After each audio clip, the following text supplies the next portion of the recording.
استغفر الله العظيم استغفر الله العظيم استغفر الله العظيم الذي لا إله إلا هو الحي القيوم وأتوب إليه. لا إله إلا الله وحده ولا شريك له له الملك وله الحمد يحيي ويميت وعلى كل شيء قدير ولا حول ولا قوة إلا بالله العلي العظيم. استغفر الله العظيم. أعوذ بالله السميع العليم من الشيطان الرجيم. بسم الله الرحمن الرحيم. الحمد لله رب العالمين. اللهم صل وسلم على سيدنا محمد سيد الأنبياء والمرسلين وعلى آله وصحبه أجمعين. الفاتحة إلى روح سيدنا المعجد الله أحمد بن عيسى وإلى روح سيدنا الأستاذ الأعظم الفقيه المقدم محمد بن علي بعلوي، وخصوصا إلى روح صاحب الكتاب الإمام المجدد الحبيب عبد الله بن علوي بن محمد الحداد، وخصوصا إلى روح سيدي الشيخ الحبيب عمر بن محمد بن سلم بن حافظ بن شيخ أبو بكر بن سلم، وخصوصا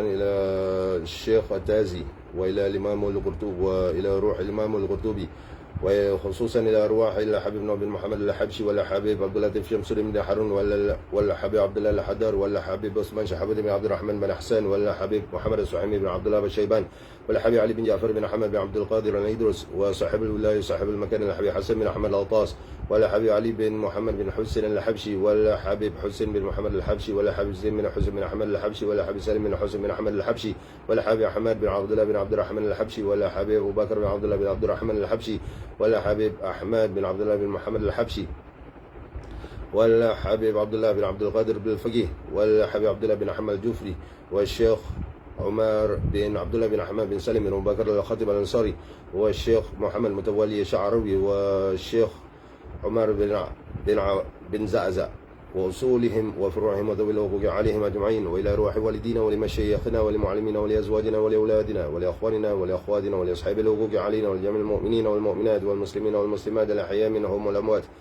أن الله إذا غشاهم برحمته ومغفرته ويسكنهم الجنة، وإلى حضرة النبي محمد المصطفى رسول الله صلى الله عليه وآله وصحبه وسلم. الفاتحة. أعوذ بالله من الشيطان الرجيم. بسم الله الرحمن الرحيم. الحمد لله رب العالمين الرحمن الرحيم مالك يوم الدين. إياك نعبد وإياك نستعين اهدنا الصراط المستقيم صراط الذين أنعمت عليهم غير المغضوب عليهم ولا الضالين.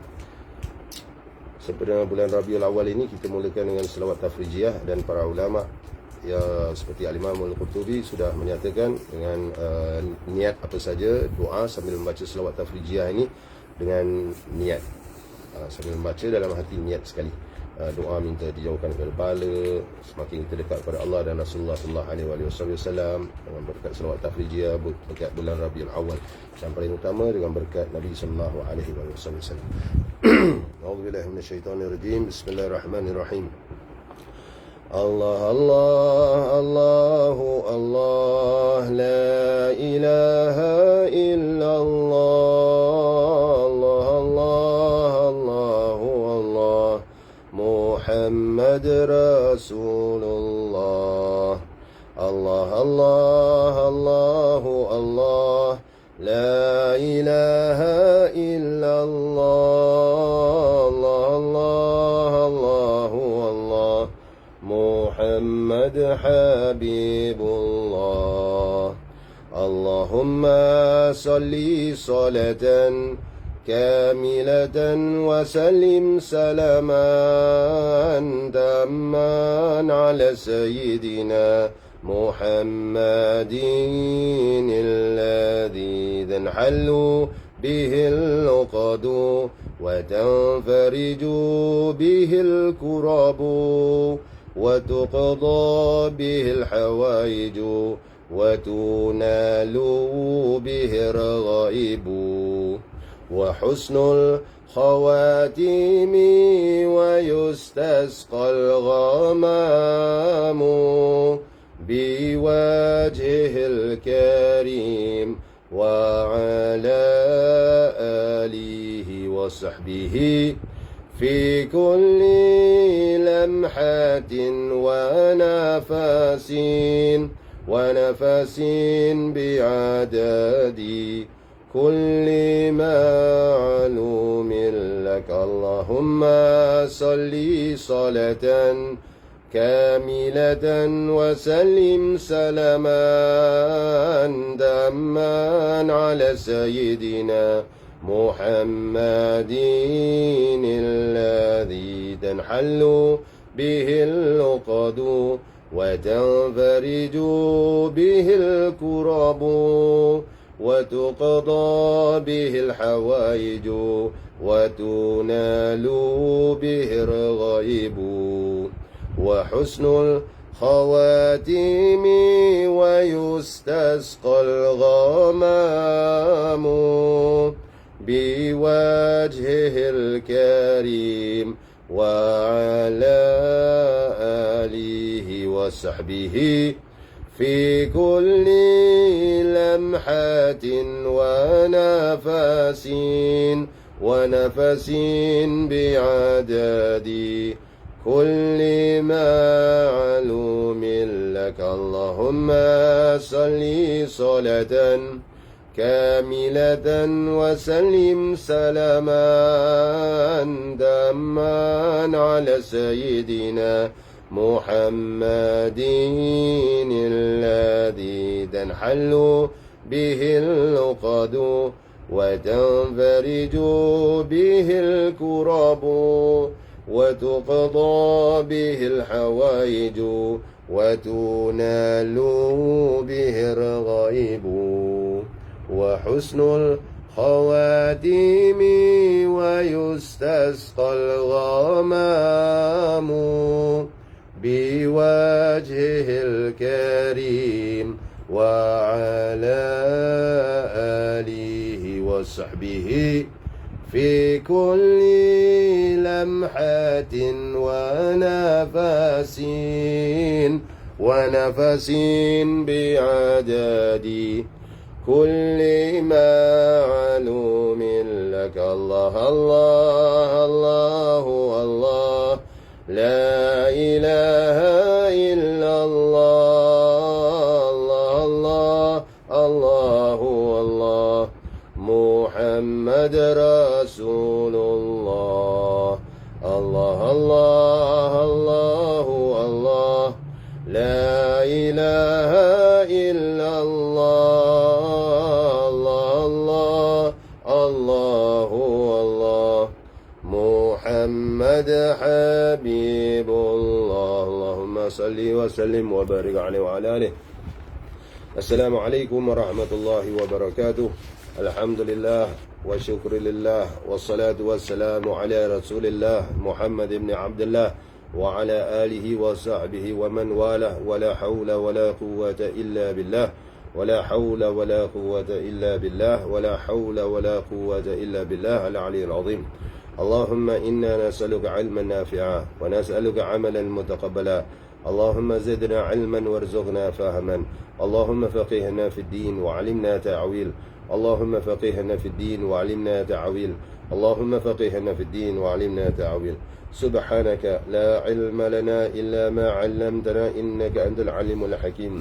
رب اشرح لي صدري ويسر لي أمري واحلل عقدة من لساني يفقهوا قولي. أما بعد. Alhamdulillah wa syukurillah, segala puji dan syukur hanya kepada Allah Subhanahu wa ta'ala memberi kita peluang berada di antara waktu maghrib dan juga isya ini, antara waktu mustajab untuk kita beramal, untuk kita menyambung kuliah kita yang berehat untuk minggu lepas ya, disebabkan keadaan kesihatan diri saya sendiri setelah mengambil dos kedua vaksin. Jadi ramai yang tahulah dos kedua tu berbagai-bagai macam kesan sampingannya ada. Jadi saya minta berehat dan insya-Allah kita semua dalam keadaan selamat setelah divaksin menjadi asbab vaksin itu. Tetapi semuanya hanyalah hanyalah daripada Allah, ya, yang Allah yang menyembuhkan, Allah yang memberi kita sakit untuk menaikkan darjat kita dengan syarat kita redha kepada ketentuannya. Dan kita sambung pada minggu ini masuk fasal yang ketiga. Bismillahirrahmanirrahim. Kata Al-Habib Abdullah bin Alawi bin Muhammad Al-Haddad, maksudnya itu para ahli suluk mestilah bersungguh-sungguh menjaga hatinya dari penyakit was-was, angan-angan dan lintasan yang meragukan. Perlu dibina di pintu hati itu sebuah benteng. Benteng apa itu? Al-Muraqabah, yang mendindingi penyakit-penyakit itu yang disebut di atas tadi. Seandainya penyakit-penyakit itu menembusi dinding jiwa insan, maka rosaklah ia dan lebih sulitlah pula untuk memulihkannya. Para ahli suluk mestilah bersungguh-sungguh menjaga hatinya. Kerana apa? Hati ini akan dibawa kepada Allah. Jasad ini jasad sahaja. Sering saya sebut, ramai di antara kita menjaga penampilan jasad. Memang perlu juga kita jaga untuk itu sebahagian daripada image Islam, seperti disebut dalam hadis Nabi sallallahu alaihi wasallam dalam hadis yang sahih, jadilah kamu seperti tahi lalat di antara manusia. Maksud tahi lalat itu kita ini berpenampilan kemas, stand out daripada manusia lain yang macam ada yang kusut masai ataupun apa. Kita berpenampilan kemas dan indah dan bersih. Tapi seperti kata Habib Abdullah Al-Haddad juga, penampilan luar kita itu, penampilan dalam kita itu, dalaman kita itu, hati kita itu sepatutnya lebih indah daripada luaran kita. Ramai di antara kita menjaga penampilan luar. Kalau orang pergi ke masjid, berpenampilan mau pakai rida macam saya. Macam saya ni sekarang pakai rida, ada siwak, kemudian celak. Celak ni pun ada cara sunnah dia menggunakannya. Celak ini bukan suka-suka guna. Memang niat sunnah dapat, tapi caranya bagaimana? Sehingga kan para ulama hendak memakan tembikai, mereka tidak makan. Para imam, saya lupa nama imam apa tu ya, imam yang mu'tabar lah, imam yang besar, hendak makan tembikai tetapi tidak memakannya. Kerana apa? Tidak tahu tembikai apa yang dimakan oleh Nabi SAW dan cara memakannya. Begitu sekali para ulama. Sama juga kita memakai celak. Cara kita memakai celak tu bagaimana? Memang dapat sunnah, tetapi kita hendak yang lebih detail. Kita tahu caranya bagaimana, calitnya bagaimana, waktunya bila. Itu sunnah-sunnahnya. Kita menjaga penampilan kita ini. Kita memakai ridak ni untuk apa? Sunnah. Lisan kita sebut sunnah. Hati kita bagaimana? Sebenarnya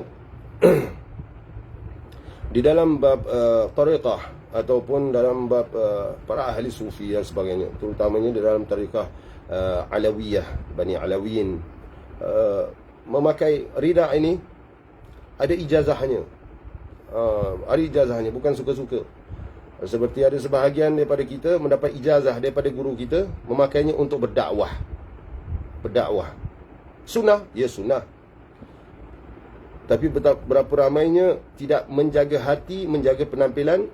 Luarannya pakai gini, tetapi rasanya di dalam tu bagaimana? Itu yang ditakuti. Al-Imam Al-Habib Abdullah Al-Haddad juga menyatakan, jikalau hatinya itu tidak boleh menjadi lebih indah daripada luarannya, sekurang-kurangnya di dalamnya itu sama indah dengan luarannya.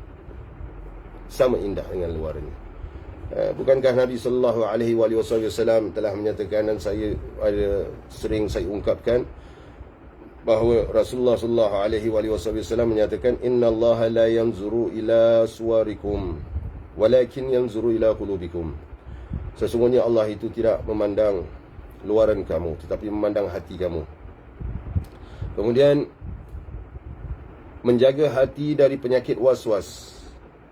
Waswas surah An-Nas ada disebut. Waswas ini syaitan. Angan-angan itu apa? Tulil amal, bukan amal.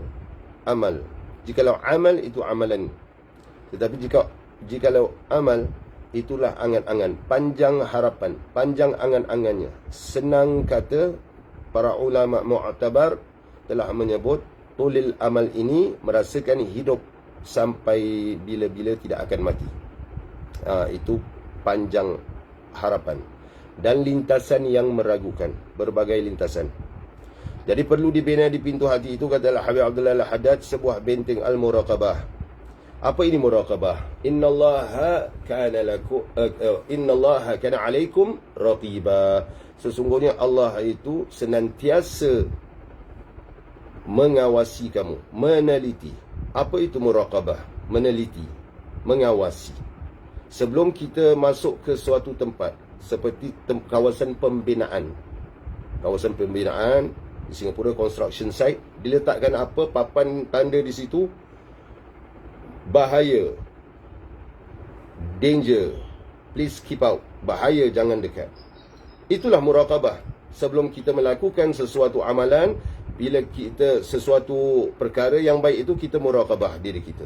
Aku melakukan ini kerana apa? Aku menyatakan sesuatu ini untuk apa?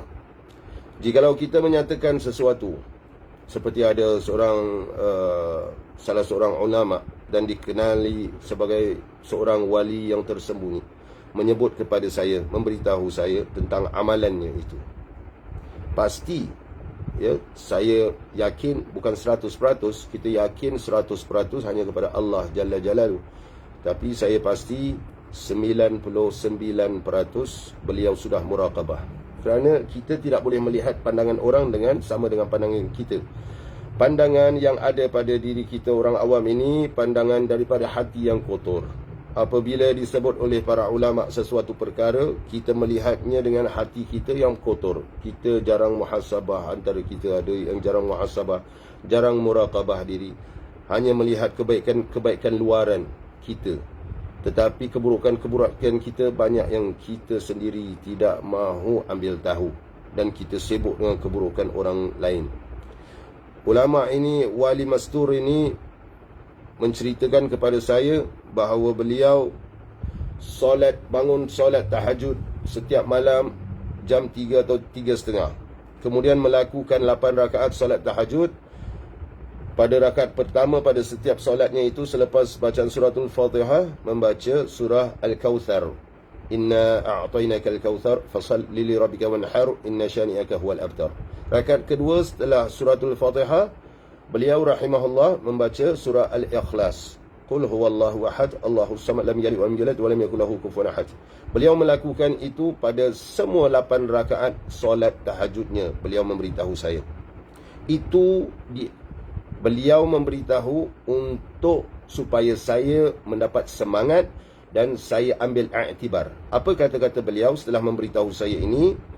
Nampak singkat, nampak ringan surah Al-Kawthar, dan rakaat kedua surah Al-Ikhlas. Nampak ringkas dan ringan, tetapi yang paling utama ialah bangun malam, solat malam. Itu kata beliau. Dan pastinya beliau memberitahu saya perkara ini, tidak beliau beritahu sebelum beliau muraqabah. Inilah amalan para ulama. Muraqabah. Apa yang saya sampaikan ini, sebelum saya mulakan kuliah ini, apakah saya mahu nama? Apakah saya mahu kemasyhuran? Untuk apa nama? Untuk apa kemasyhuran di dunia ini? Sedangkan di dalam hadis Nabi SAW sudah menerangkan bahawa nanti di yaumil qiyamah, orang-orang yang riya, yang buat sesuatu di dunia ini selain daripada Allah, walaupun nampak baik, tetapi mereka lah orang rugi. Mereka hendakkan pahala dan pujian dari manusia di dunia, dan Allah menyatakan kepada orang-orang ini di yaumul qiyamah, kata Nabi sallallahu alaihi wasallam, maksudnya itu, sekarang kamu carilah pahala, mintalah pahala daripada mereka yang kamu mahukan ganjaran di dunia dulu. Kerana di sini tiada lagi ganjaran untuk kamu. Carilah orang-orang itu. Jikalau kita di dunia ini, kita buat amalan, kita menyampaikan kuliah, kita mengajak, kita memimpin ratib, majlis ratib atau majlis zikir dan bermacam-macam majlis, kita berdakwah, nampak zahirnya bagus untuk kita sama-sama melihat diri kita sendiri, tetapi apakah sebenarnya tujuan niat kita itu? Untuk kemasyhuran, untuk orang pandang kita orang yang soleh, untuk orang pandang kita orang yang alim, untuk kita diberitahu, diwawarkan kepada orang, oh suara beliau ini sedap, beliau bawa majlis zikir ni rasa lain dan sebagainya, oh kononnya begitu begini, yang ini hadir, wali ini hadir, begitu hadir. Apakah itu yang kita mahu? Tidak. Kerana Allah, itu masalah. Bukankah yang sering kita baca dalam suratul Kahfi, setiap hari Jumaat disunahkan untuk kita membaca suratul Kahfi? A'udzu billahi minasyaitonir rajim. Qul, katakanlah wahai Muhammad, Allah menyebut, hal nabiyukum bil akhsarina a'mala, mahukah kami kabarkan kepada kamu akan orang-orang yang paling rugi amal-amal perbuatannya. Rugi amal perbuatan. Di dunia ini kita melakukan selain daripada Allah, Kita rasa baik, tetapi kita rugi serugi-ruginya di yaumul qiyamah. Itulah tempat baqa, yang kekal. Bal tu'thirunal hayatad dunya wal akhiratu khairun wa abqa. Bahkan kamu memilih kehidupan dunia, pujian, gelaran, sanjungan daripada manusia dan sebagainya, sedangkan akhirat itu lebih khairun wa abqa, lebih baik dan juga kekal. Siapakah orang-orang yang merugi itu? Dalam suratul Kahf disebut alladzina dhalla sa'yuhum fil hayatid dunya wa hum yahsabuna annahum yuhsinuna sun'a, iaitu orang-orang yang telah sia-sia amal usahanya dalam kehidupan dunia ini, sedang mereka sangka bahawa mereka senantiasa betul dan baik pada apa sahaja yang mereka lakukan. Itulah orang-orang yang merugi. Jadi sebelum kita mulakan sesuatu perkara itu, muraqabah. Sebelum kita menyatakan sesuatu, kita ingin menasihati orang, kita lihat diri kita dahulu. Bagus kita menasihati orang. Jikalau terpaksa untuk mengeluarkan nasihat, niat kita apa? Untuk kita, tujuan kita untuk membawa orang kepada Allah ataupun membawa orang kepada kita. Sama juga dengan para pendakwah. Kita untuk dikenali dengan orang yang fasih berkata-kata, ataupun kita mahu mengajak orang kepada Allah. Jikalau kita mahu mengajak orang kepada kita, kita ini sebenarnya tertipu ghurur dengan banyaknya pengikut ataupun dengan banyaknya gelaran dan pujian. Kerana apa? Kerana kita sebenarnya berdakwah. Dakwah itu adalah daripada perkataan Arab, dakwah, mengajak, menjemput. Kita menjemput orang bukan kepada Allah, tapi selain daripada Allah. Bukankah itu antara jalan-jalan syirik? Itulah riya. Dan Nabi SAW sudah menyebut, inna akhwafa ma akhafu alaikum asyirkul asghar. Apa yang aku sangat takut sangat ke atas kamu semua itu adalah syirik yang kecil. Para sahabat bertanya, apa itu maksud mereka itu? Apa itu syirik kecil ya Rasulullah? Ar-riya. Riya ini yang di sini para malaikat tahu. Sebab itu ada 7 lapis langit. Ada amalan yang dibawa hendak menuju kepada Allah, tidak melepasi langit yang pertama, kerana ada bersangkut paut dengan riya. Malaikat tahu. Kemudian ada lagi amalan yang lepas kerana tidak ada riya. Kemudian lepas ke langit kedua, tapi ada rosak amalannya kerana sesuatu, ditolak. Akhirnya begitulah amalan-amalan yang lain. Langit pertama lepas, langit kedua lepas, sampai terus kepada Allah Jalla Jalaluhu. Dalam hadis itu, hadis yang panjang, tiba di hadapan Allah amalan itu, malaikat dengan wajah tersenyum dan menyatakan, ya Allah, ini amalan-amalan hamba-Mu. Malaikat suka untuk kita, malaikat sendiri tidak tahu. Tetapi riya yang permukaan ini, malaikat tahu. Ada malaikat penjaga langit yang tahu. Tetapi yang ditolak oleh Allah, apa kata Allah? Campakkan balik buku amalan ini ke muka si fulan, kerana dia beramal bukan kerana aku, tetapi selain daripada aku. Maksudnya itu riya yang di dalam lagi. Sebab itu Nabi SAW ada menyebut, tuba liman syaghalahu aibahu an uyubin nas. Beruntunglah kepada mereka yang sibuk dengan keaiban diri mereka sendiri daripada keaiban orang-orang lain. Itu katanya. Dari inilah kita tazkiyatun nafs, muraqabah diri kita ini sebelum kita melakukan sesuatu. Innamal a'malu binniyat wa innamal likulli imri'in ma nawa. Sesungguhnya setiap amalan itu bermula dengan niat, dan seorang itu akan mendapat apa yang dia niatkan. Jikalau kita niat untuk dunia, kita dapat dunia. Tetapi disebut dalam hadis sahih, tidak ada bahagian untuk kita di akhirat kelak. Na'udzubillah min dzalik.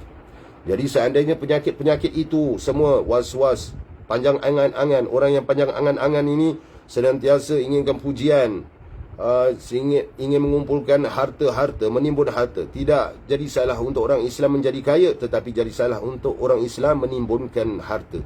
Sama juga dengan Qarun, tiada bezanya. Ya, jadilah seperti Sayyidina Abu Bakar As-Siddiq radhiyallahu anhu dan para sahabat yang lain, Abdurrahman bin Auf. Mereka kaya, tetapi mereka kaya dan juga mereka menginfakkan, memberikan harta-harta mereka itu hanya untuk di jalan Allah. Seperti Sayyidina Abu Bakar As-Siddiq radhiyallahu anhu datang kepada Nabi sallallahu alaihi wasallam memberikan seluruh kekayaannya, dan Nabi bertanya pada Sayyidina Abu Bakar As-Siddiq radhiyallahu anhu, apa yang telah kau tinggalkan? Maksud Nabi SAW, apa yang kau telah tinggalkan untuk dirimu dan ahli keluargamu? Apa jawab Sayyidina Abu Bakar As-Siddiq radhiyallahu anhu? Aku tinggalkan untuk diri kami semua hanya Allah dan Rasul sallallahu alaihi wasallam. Dan datanglah Sayyidina Umar bin Al-Khattab radhiyallahu anhu dengan memberi separuh kekayaannya. Dan Sayyidina Umar bin Al-Khattab memberi, ya Rasulullah, ini adalah separuh daripada kekayaanku.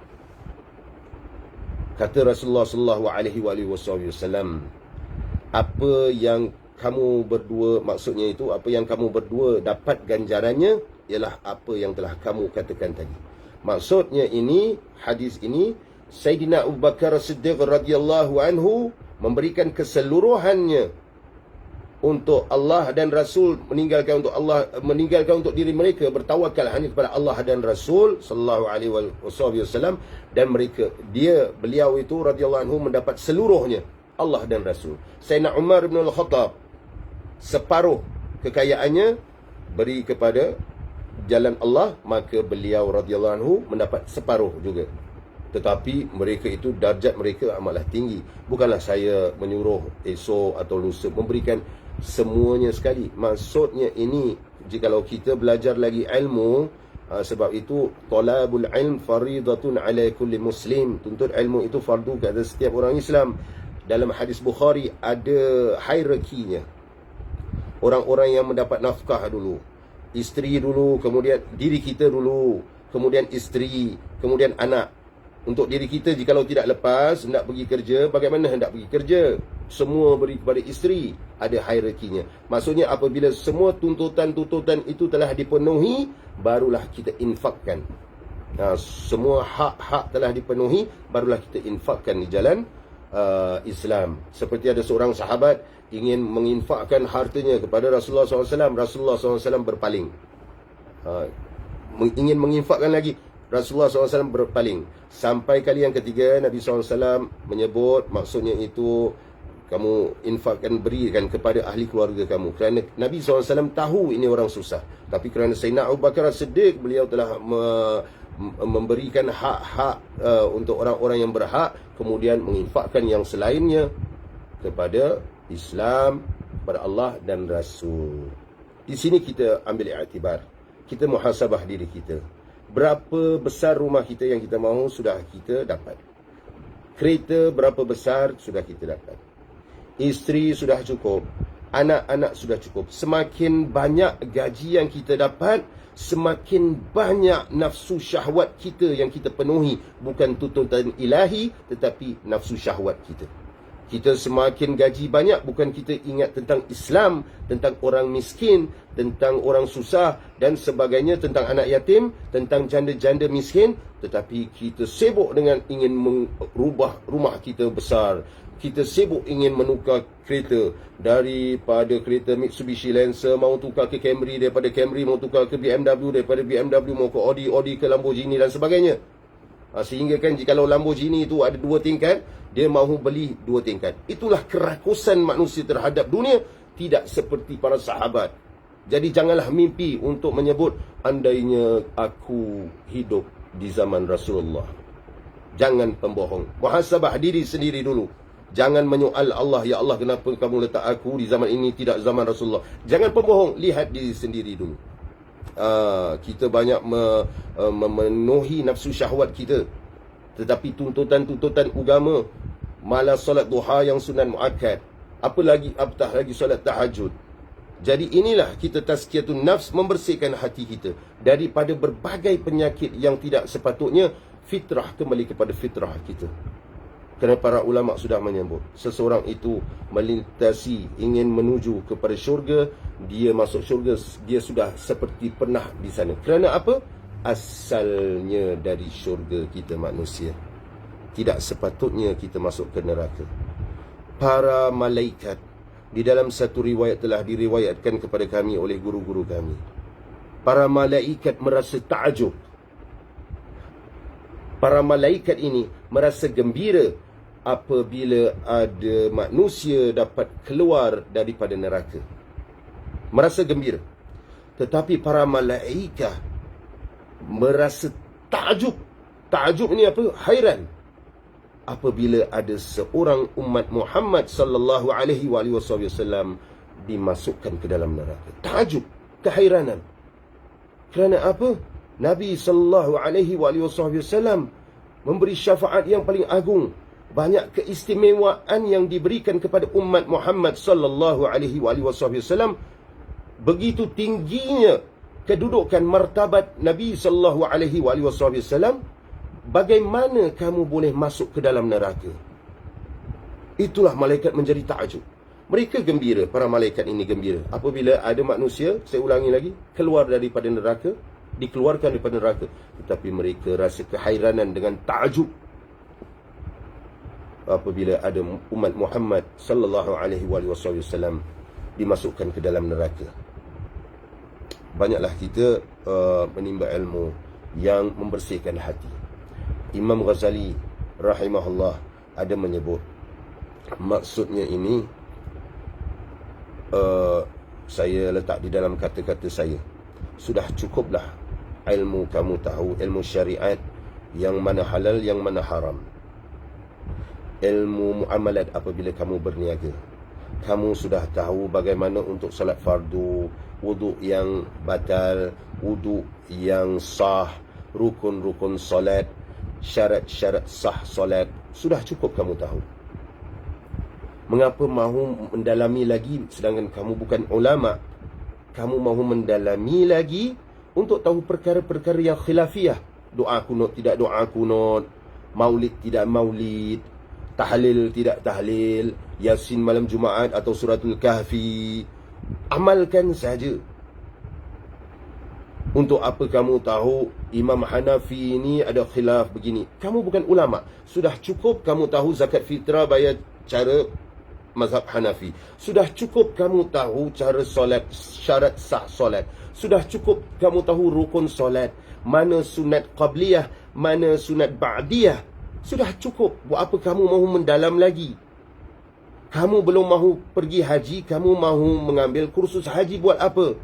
Itu kata Imam Ghazali dalam kitabnya yang banyak, seperti kitab Ihya Ulumuddin, Bidayatul Hidayah dan sebagainya.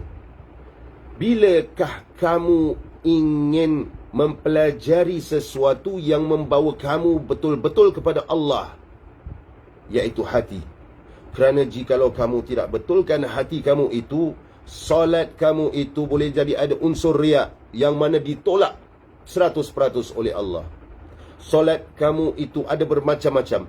Bukan solat saja, amalan-amalan kamu itu. Bagaimana kamu hendak tidak mahu membersihkan hati kamu, yang mana hati ini jikalau bersinar, dapat kamu bermakrifah kepada Allah. Sedangkan di dalam kitab Risalah, atau dikenali selepas itu sebagai kitab Risalatul Qushairiyah, Al-Imam Ruhaim bin Ahmad menyatakan perkara yang wajib seorang hamba itu tahu ialah ma'rifah, iaitu mengenali Allah. Sambil itu, sambil belajar ma'rifah itu, ma'rifah yang ini tasawuf, pembersihan hati. Bukan ma'rifah tetapi tidak solat, pembersihan hati. Benarlah kata Syekh Umar bin Abdullah bin Ahmad bin Salim bin Abu Bakar Al-Khatib Al-Ansari, seorang ulama daripada negeri Hadramaut, Yaman, kemudian wafatnya di Singapura. Seorang ulama yang besar, dikenali di Timur Tengah, sangat dihormati. Apa kata beliau? Diceritakan kepada saya oleh salah seorang anak beliau sendiri. Salah seorang muridnya bertanya, Syekh Umar, maksudnya itu, bagaimana kita hendak menjadi kasyaf? Inkishaf dalam tasawuf ini, kasyaf, melihat keindahan Allah.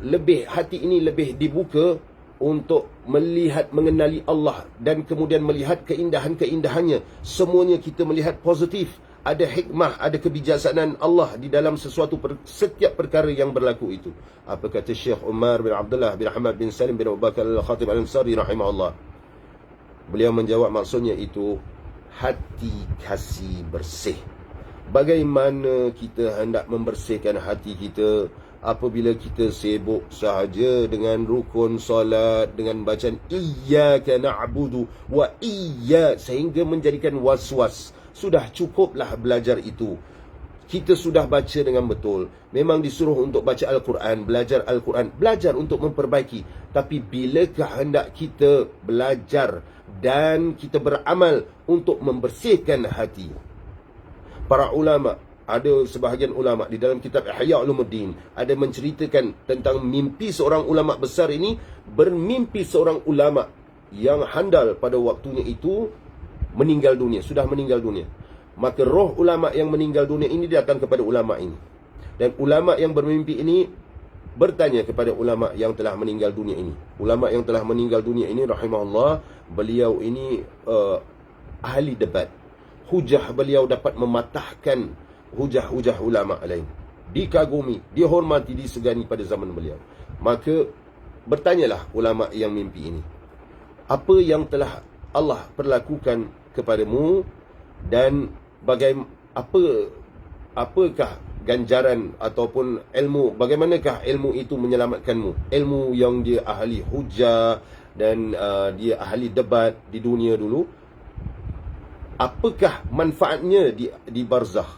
Apa kata ulama ini? Ilmuku itu seperti ini. Diambil debu, ditiup. Tiada manfaat. Allah telah mengampuniku, maksudnya itu ulama yang telah meninggal dunia. Allah telah mengampuniku yang memberi aku manfaat dan menaikkan darjatku di barzakh, maksudnya ialah beberapa rakaat solat malamku sahaja. Maksudnya solat malamnya yang ikhlas. Ikhlas itu datang daripada hati. Hati yang bersih. Daripada mana datang hati yang bersih? Dengan belajar tazkiyatun nafs, pembersihan diri, yakni batin. Apabila batin bersih, zahir juga bersih. Dan itulah inti ajaran tasawuf. Banyaklah kita mentelaah dengan guru-guru, mentelaah kitab-kitab tasawuf.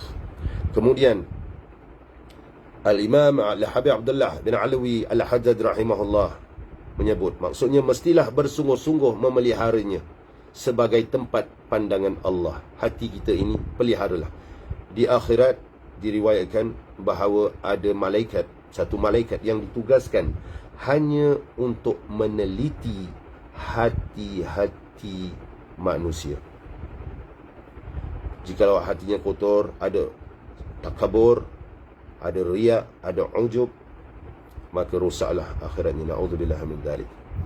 Janganlah sampai hati menjadi cenderung kepada syahwat dunia, seumpama penyakit dengki, khianat, penipuan dan buruk sangka terhadap sesama muslim. Harus senantiasa menjadi penasihat kepada mereka, iaitu sesama muslim, bersikap penyayang, pengasih dan menganggap mereka, iaitu muslim, senantiasa dalam kebaikan. Kasihanilah mereka seperti mengasihani diri kita sendiri. Serta tanamlah perasaan benci terhadap keburukan yang menimpa mereka seperti bencinya kita jika menimpa diri kita sendiri. Inilah yang diajar akhlak oleh Nabi sallallahu alaihi wasallam, iaitu ithar. Apa itu ithar? Mendahulukan orang lain daripada diri kita sendiri. La yu'minu ahadukum hatta yuhibba li akhihi ma yuhibbu li nafsihi. Tidak sempurna iman seorang di antara kamu sehingga dia mencintai saudara Islamnya seperti dia mencintai dirinya sendiri. Jadi tempat pandangan Allah itu hati. Saya huraikan sedikit. Janganlah sampai ia menjadi cenderung kepada syahwat dunia. Ada satu di dalam satu kitab Mukasyafatul Qulub oleh Al-Imam Al-Ghazali rahimahullah ta'ala. Apabila syurga itu dicipta oleh Allah dengan keindahan-keindahannya, maka Allah memerintahkan malaikat Jibril alaihi salam untuk melihat keindahan-keindahan syurga. Dan malaikat Jibril setelah melihat keindahan syurga itu, apa kata malaikat Jibril? malaikat Jibril bergegas menuju kepada Allah Jalla Jalaluh dan menyatakan kepada Allah, "Ya Allah, aku melihat syurga ini ramai yang mahu masuk ke dalamnya." Kerana apa? Kerana nikmat-nikmatnya itu luar biasa. Kemudian Allah meletakkan kepayahan-kepayahan di dalam syurga itu. Maksud kepayahan ini, jalan menuju ke syurga ini perlu ditempuhi dengan banyak mujahadah, berkorban, kepayahan yang nampak susah di dunia. Sebab itu Nabi SAW menyebut apa? Ad-dunya sijnul mu'min. Dunia ini penjara bagi orang yang beriman. Nampak susah dunia ini, tetapi untuk orang yang sudah ma'rifah kepada Allah, yang bertawakal dan redha dengan ketentuan Allah, maka kita nampak mereka seperti susah, tetapi sebenarnya mereka rasa aman dan senang dengan nikmat Allah itu yang membuat mereka nampak susah di dunia, tetapi sebenarnya hakikatnya mereka amat senang. Maka apabila sudah Allah tunjukkan kepayahan-kepayahan dalam syurga itu, diperintahkan kepada malaikat Jibril alaihissalam untuk melihat. Sekarang yang kau nampak tadi nikmat-nikmat di syurga, sekarang kau lihat. Apa kata malaikat Jibril setelah melihat kepayahan-kepayahan itu? Bergegas sekali lagi malaikat Jibril alaihissalam, "Ya Allah," maksudnya ini, "aku takut," ataupun aku seperti mana aku sangka, ataupun aku takut tidak ada satu pun daripada mereka dapat masuk ke dalam syurga.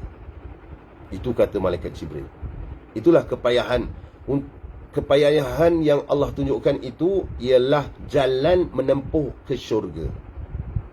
Jalan menempuh ke syurga ini nampak payah untuk orang biasa. Tanyalah kepada para awliya Allah permulaan perjalanan mereka ini. Itulah yang akan dibahaskan dalam kitab ini. Adab sulukil murid, adab berjalan kepada Allah. Kemudian setelah itu, setelah Allah ciptakan neraka dengan apinya yang menjulang-julang berlapis-lapis dengan bunyi yang mengaum dan berdentam-dentum, diperintahkan malaikat Jibril untuk melihat neraka.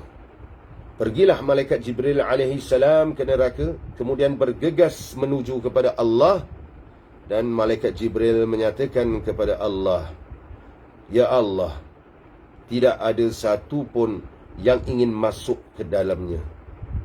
Kemudian Allah ciptakan keindahan-keindahan dan nikmat-nikmat yang dinampakkan di dalam neraka itu. Pergilah malaikat Jibril kepada neraka itu dan melihat nikmat-nikmat dan keindahan.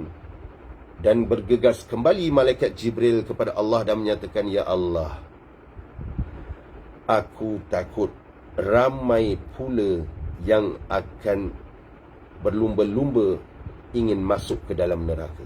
Apakah kesenangan dan kenikmatan di neraka itu? Itulah dia nikmat-nikmat di dunia yang disalahguna.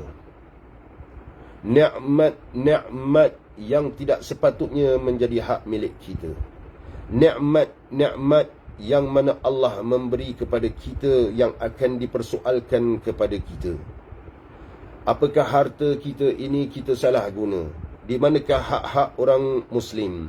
Apakah kita telah bermaksiat dengan mata kita dengan melihat banyak sangat rancangan-rancangan TV yang tidak berguna? Lisan kita, apakah kita telah berbicara dengan sempurna dengan mengikut ajaran para salaf-salaf kita? Telinga kita, apakah kita gunakan dengan mendengar kalimah-kalimah Allah dan mengajak kepada Allah? Atau kita memperdengarkan telinga kita yang diberi nikmat pendengarannya dengan pendengaran-pendengaran yang tidak sepatutnya? Itulah dia yang dikatakan dunia ini dalam satu hadis Nabi SAW, syurga ini diliputi dengan kesedihan, manakala neraka diliputi dengan kenikmatan dan keindahan. Maksudnya ini syurga penuh dengan tangisan, yakni merindui, takut, khauf dengan azab Allah. Menangis kerana rindu pada Rasulullah sallallahu alaihi wasallam.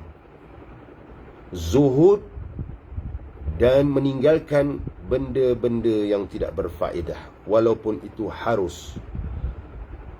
Bukankah di dalam surah At-Takatsur Allah sudah menyebut, "Tsumma latus'alunna yawma idzin 'anil na'im," kemudian akan ditanya pada hari akhirat tentang nikmat-nikmat yang kamu perolehi. Mengapakah nikmat-nikmat yang Allah beri? Mungkin kita tertanya-tanya, Allah telah beri kita nikmat, mengapakah Allah hendak bertanyanya? Ini adalah satu perumpamaan dalam kitab kalau tidak silap saya, kitab Minhajul Abidin oleh Al-Imam Al-Ghazali, ada menyebut seseorang itu bertamu ke istana seorang raja yang menjemputnya. Kemudian dihidangkan makanan di hadapannya. Apakah dia makan dengan sopan, adab dan tata susila kesopanannya, ataupun dia makan dengan rakusnya? Jadi diumpamakan orang yang makan dengan apa yang sepatutnya dengan adab dan sopan itu adalah orang zuhud, dan orang yang makan dengan kerakusan itu adalah orang yang anjing dunia. Itulah yang disebut oleh para ulama, ad-dunya jifah wa tulabuhal kilab. Dunia ini umpama bangkai, dan orang yang mengejar dunia ini adalah anjing-anjing. Jadi bukankah orang yang makan dengan adab kesopanan itu akan mengundang kesukaan dan menjadi sayang sang raja kepada rakyatnya itu? Berbanding pula dan sebaliknya, orang yang makan dengan kerakusan walaupun dijemput oleh sang raja, tetapi diberi oleh sang raja, tapi dimakan dengan rakusnya sehingga mengambil hak raja itu, yang ada dekat dengan pinggan raja diambilnya juga. Bukankah itu akan mengundang cemohan dan hinaan oleh sang raja itu sendiri? Begitulah perumpamaan orang yang mengambil dunia ini dengan rakusnya, walaupun itu nikmat, akan dipersoalkan. Sebab itu disebut zuhud. Zuhud bertahap-tahap. Jangan zuhud terus terlingkup esok. Tidak, ini perlu dengan ilmu. Sebab itulah saya sering sebut juga, talabul ilm faridatun ala kulli muslim. Kemudian neraka itu diberi keindahan dengan syahwat di dunia ini. Seseorang itu melihat sesuatu, duit, kerana duit, wang ringgit ini semuanya boleh menjadi halal, mencari dalil-dalil tertentu untuk menghalalkan caranya. Walaupun halal, tetapi akan dipertanggungjawabkan. Seperti seorang guru di dalam kitab-kitab tasawuf yang mu'tabar, seperti kitab Ihya Ulumuddin, menyebut seorang guru itu tidak sepatutnya mengambil duit murid. Seorang guru yang mendidik, ini jangan pukul rata semua guru. Seorang guru yang mendidik murid secara batin tidak sepatutnya mengambil duit murid itu apabila disadurkan kepadanya duit itu. Apabila guru itu melihat murid ini akan bakal durhaka kerana permulaan jalannya ingin duit, beri guru duit. Seorang guru yang dapat melihat batin murid itu, ini guru-guru tertentu ataupun guru yang dalam tariqah, ya. Sebab itu tidak semua guru yang boleh memimpin tariqah. Jangan tersalah pilih guru. Asyik minta dihulu saja. Ini murid okey, ini murid okey. Akhirnya murid itu tidak ke mana. Guru tidak sepatutnya mengambil duit daripada murid apa, walaupun dihulurkan kepada guru itu. Ini tanda hadiah. Hadiah ini memang Nabi sallallahu alaihi wasallam tidak pernah menolak, kecuali dalam beberapa keadaan. Seperti inilah yang disebutkan dalam kitab Ihya Ulumuddin. Jikalau murid itu, guru itu dapat melihat ada tanda-tanda mungkin boleh durhaka, mungkin tidak boleh, batinnya ini tidak berubah, ataupun kedudukan guru itu kerana mungkin dia CEO company, director company, pengarah, ataupun manager dan sebagainya. Dia beri guru itu duit, dia fikir guru ini guru ini sudah terhutang budi padanya.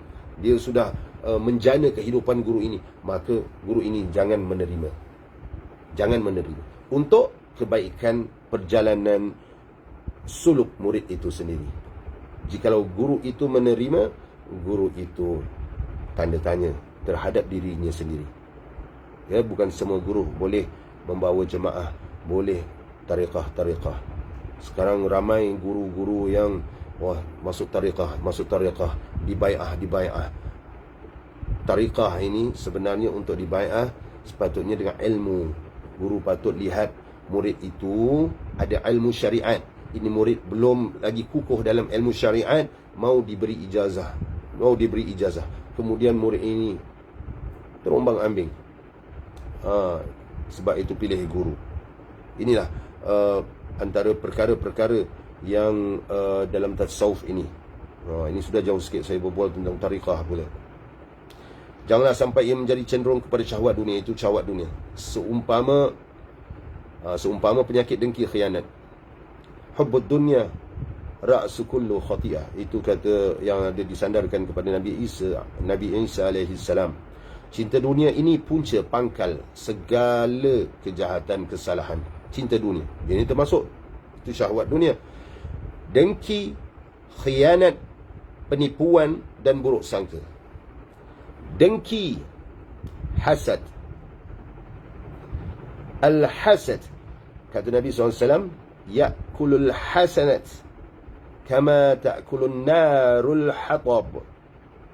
Hasad, dengki, iri hati, ingin menjatuhkan orang, memakan kebaikan seperti kayu memakan api. Api memakan kayu. Seperti api memakan kayu api. Apa kebaikan dilakukan, ada hasad, habis amal kebaikannya itu. Apakah sama juga dengan para guru-guru agama? Ad-dinu nasihah, kata Nabi SAW, agama itu adalah nasihat. Untuk siapa? Para sahabat bertanya, liman? Untuk siapa? Dan Nabi menjawab, maksudnya itu untuk semua. Dengan ketua-ketua agama, guru-guru agama semuanya sekali. Al-Imam Fudail bin Iyad rahimahullah menyatakan kepada anaknya, yang bermaksud, wahai anakku, belikanlah aku rumah jauh dari rumah para ulama. Al-Imam Al-Qadhi Fudail bin Iyad, seorang ulama yang sangat tinggi kedudukannya, antara ulama-ulama yang sangat tinggi kedudukannya, meminta anaknya untuk membina atau membeli rumah jauh daripada rumah para ulama. Kerana apa? Katanya, jikalau aku buat kesilapan, mereka akan menghina aku sehina-hina. Contoh seperti saya tersilap mengungkap hadis dalam bahasa Arab lah contoh, ataupun tersilap bacaan Al-Quran. Bukan bacaan Al-Quran, bacaan Melayu, kata-kata saya ni Melayu seperti tadi, kayu memakan api. Bukankah terbalik itu? Tetapi jikalau orang yang melihat ini dengan hati yang kotor, dia tunggu silap sahaja. Walaupun mereka itu ada ilmu agama, tetapi hati ini selagi belum dibersihkan, berapa tinggi pun ilmu itu, maka tidak berguna. Kerana itu para ulama menyebut, al-ilm fi sudur ma fi sutur. Ilmu itu di dada, diamalkan maksudnya. Bukan dengan kata-kata, bukan dengan tulis kitab berapa banyak, dengan status Facebooknya, Instagramnya dan berbagai-bagai lagi yang berunsur-unsur agama, ilmu yang tinggi-tinggi, makrifat, tetapi tidak diamalkan. Oh, itu bahaya. Sebab itu Al-Imam Fudail bin Iyad menyatakan apa? Rahimahullah, wahai anakku, maksudnya itu belikanlah aku sebuah rumah yang jauh dari rumah para ulama. Kerana apabila aku melakukan kesilapan atau kesalahan, mereka akan menghina aku, menginjak-injak aku. Tetapi jikalau aku dimuliakan, masyarakat muliakannya dan dia dapat kedudukan yang tinggi, mereka akan hasad pada aku dan cuba menjatuhkannya. Maksudnya begitulah, sikit lebih kurang. Itulah dia dengki, hasad. Bukan saja orang awam. Seperti saya sebut tadi, hadis Nabi SAW, ini untuk orang-orang yang mengajar agama dan sebagainya juga. Termasuk diri saya jugalah. Ya, saya menyatakannya. Khianat al-amanah tajlibul rizq, wal khianah tajlibul faqr. Amanah itu mengundang rezeki, dan khianat itu mendatangkan kefakiran. Sebab itu siapa yang susah, lihat apakah amanah ataupun tidak. Hutang janji sudah bayar ataupun tidak. Ataupun berbagai pengkhianatan sekarang ini. Gunakan duit orang dulu. Orang kata, boleh tolong simpankan tak? Boleh. Gunakan duit orang ni dulu untuk bayar bil, kemudian ujung bulan gaji dia letak balik. Oh, itu khianat juga. Khianat kerana disuruh simpan, bukan digunakan dulu, bukan dipinjamkan, melainkan kita minta permission atau minta izin untuk pelaku itu untuk menggunakan wang itu, barulah dibolehkan untuk menggunakan wang itu. Tetapi selagi tidak kita minta izin, itu dikira khianat. Al-khianah tajlibul faqr. Khianat itu mengundang kefakiran. Berapa ramai di antara kita susah sekarang? Berapa ramai kita tanya diri kita? Dan berapa ramai yang amanah? Kerana amanah itu mengundang rezeki, kata Nabi SAW. Kemudian disebut seumpama penyakit dengki, khianat, penipuan. Orang yang tipu. Orang yang tipu ini, malaikat dalam satu hadis Nabi SAW, malaikat menyebut, Nabi SAW menyebut, orang yang menipu ini, malaikat akan lari daripadanya sejauh beberapa batu. Jika malaikat lari, siapa yang mendampingi kita? Syaitan. Kerana apa malaikat lari beberapa batu jauhnya? Kerana busuknya bau penipuan ini. Tipu, suka menipu. Ini khianat, penipuan dan buruk sangka. Buruk sangka terhadap sesama Muslim. Nabi SAW ada menyebut, haslatan laisa fawqahuma syai'un minal khair. Dua perkara yang tidak ada, dua perkara yang lebih baik daripada dua perkara ini. Tidak ada yang lebih tinggi baiknya daripada dua perkara ini. Apa dia? Husnuzan billah wa husnuzan bi'ibadillah. Baik sangka pada Allah dan baik sangka kepada hamba-hamba Allah. Wa haslatan laisa fawqahuma syai'un minasyarr. Dan dua perkara yang tidak ada lebih buruk daripada dua perkara ini. Apa itu dua perkara yang buruk sangat? Su'uzan billah wa su'uzan bi'ibadillah. Buruk sangka pada Allah dan buruk sangka kepada hamba-hamba Allah. Berapa ramai masalah sekarang kerana buruk sangka. Ramai yang menyatakan, oh si fulan ini seperti ini, si fulan ini seperti ini. Kemudian diadakan musyawarah. Oh, berjumpa. Jadi mengumpat. Jikalau tidak betul perkara itu, jadi fitnah. Bermusyawarah kerana satu orang ini. Dikeluarkan satu rumusan. Oh, si fulan ini begini, si fulan ini begini. Confirm dia ni, pembohong. Tetapi yang masalahnya, tidak ada seorang pun daripada ahli kumpulan itu yang datang kepada si tertuduh untuk bertabayun. Kenapa jadi begini? Apa sebabnya saya dengar cerita begini? Tidak ada. Sebab itu banyaknya masalah sekarang Kerana apa? Kerana banyak melihat social media, banyak melihat fitnah, banyak berkata-kata benda yang tidak sepatutnya. Kita banyak berburuk sangka kepada sesama kita. Itu yang disebut Nabi SAW. Dua perkara yang tidak ada dua perkara lebih buruk daripada dua perkara ini, iaitu buruk sangka kepada Allah. Apabila kita kena sesuatu, kita kata, oh, Allah tidak sayang aku, habislah aku, entah manalah Allah. Jadi kita seperti orang kafir. Mana Allah? Allah tidak bersama kita. Na'udzubillah min zalik. Bukankah Allah ada sebut, wasbir li hukmi rabbika fa innaka bi'ayunina. Bersabarlah dengan ketentuan Tuhanmu, kerana sesungguhnya kamu di dalam pandangan kami. Itu yang Allah sebut di dalam Al-Quranul Karim. Orang kena ujian itu, Allah memerhatikannya, yakni Allah pandang kepadanya, Allah cinta kepadanya, sebab tu Allah uji. Itu kita sudah buruk sangka kepada Allah. Dan yang kedua, buruk sangka kepada hamba-hamba Allah. Buruk sangka dengan orang saleh. Orang saleh itu, orang salam cium tangan sedikit aja, oh ini. Orang begitu begini, oh ini. Imam bertukar-tukar di masjid kerana imam ini bagus. Kemudian yang lain-lain melihat, oh ini tak bagus, orang salam banyak envelope banyak. Itu jadi masalah. Hati kotor, sebab itu buruk sangka. Mudah-mudahan kita dijauhi daripada perkara-perkara begini. Dan sudah tiba masanya untuk berhenti. InsyaAllah pada minggu hadapan kita kembali bertemu lagi. Dan mudah-mudahan apa yang saya sampaikan ini, nanti insyaAllah saudara kita Muhammad Azhari akan upload di YouTube atau di Facebook. Dapat ulang-ulang lihat. Jikalau tidak jemulah, mudah-mudahan ada manfaatnya. Ya, mudah-mudahan Allah bersihkan hati kita, termasuk terutama hati saya sendiri dalam berdakwah.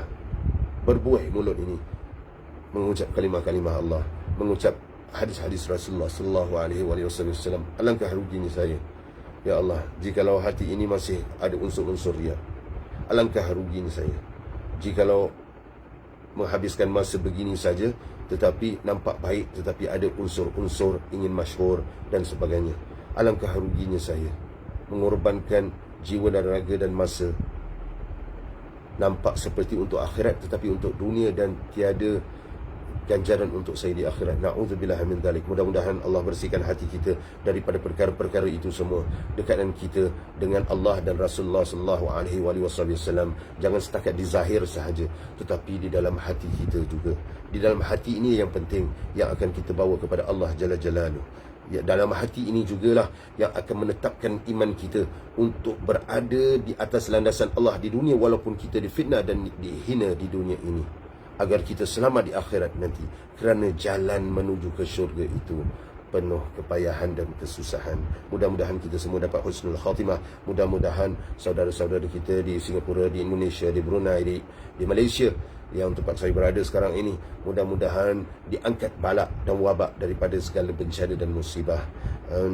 Kita akhiri dengan satu lagi, bulan Ramadan, bulan Sayyidul Ayyam, penghulu segala bulan, bulan untuk mendekatkan diri, berlumba-lumba mendekatkan diri kepada Allah. Bulan Rabiul Awal, bulan dizahirkan Nabi sallallahu alaihi wasallam. Jika bukan kerana Nabi sallallahu alaihi wasallam, tiada bulan Ramadan. Bulan Rabiul Awal, bulan untuk menanamkan kecintaan, berlumba-lumba menanamkan kecintaan di dalam hati kita pada Nabi sallallahu alaihi wasallam. Nabi sudah cinta dan kasih kita. Kita ini yang patut tanamkan di dalam hati kita cinta kepada Nabi. Dan kerana Nabi sallallahu alaihi wasallam ada menyebut, man ahabbani faqad ahabballah. Siapa yang mencintai aku, maka sesungguhnya dia mencintai Allah. Kita akhiri dengan tasbih kafarah dan surah Al-Asr, dan kemudian doa selepas majlis. Bismillahirrahmanirrahim. Subhanakallahumma wa bihamdika asyhadu an la ilaha illa anta astaghfiruka wa atubu ilaik. Bismillahirrahmanirrahim. Al-'asr innal insana lafi khusr illa alladhina amanu wa 'amilus salihati wa tawasaw bil haqqi wa tawasaw bis sabr. Bismillahirrahmanirrahim.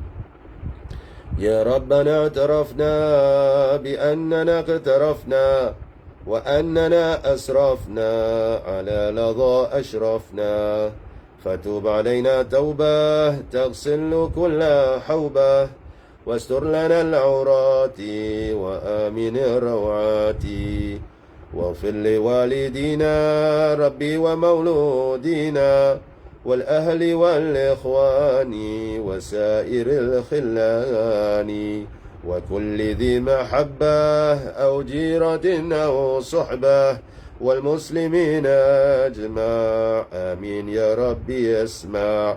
فضلا وجودا منا لا باكتساب منا، بالمصطفى الرسول نحظى بكل سول. صلى وسلم ربي عليه عد الحب، وآله وصحبه عداد طش السحب. والحمد للإله في البدء والتناهي، حمدا كثيرا دائم مهابة النسائم. اللهم إنا نعوذ بك من البلاء والوباء والفتن، اللهم إنا نعوذ بك من البلاء والوباء والفتن، اللهم إنا نعوذ بك من البلاء والوباء والفتن. ربنا تقبل منا دعاءنا وعملنا إنك أنت السميع العليم، وتب علينا إنك أنت التواب الرحيم. لا إله إلا أنت سبحانك إنا كنا من الظالمين. وصلى الله على سيدنا محمد وعلى آله وصحبه أجمعين. الحمد لله رب العالمين. تقبل الله منا ومنكم. السلام عليكم ورحمة الله وبركاته.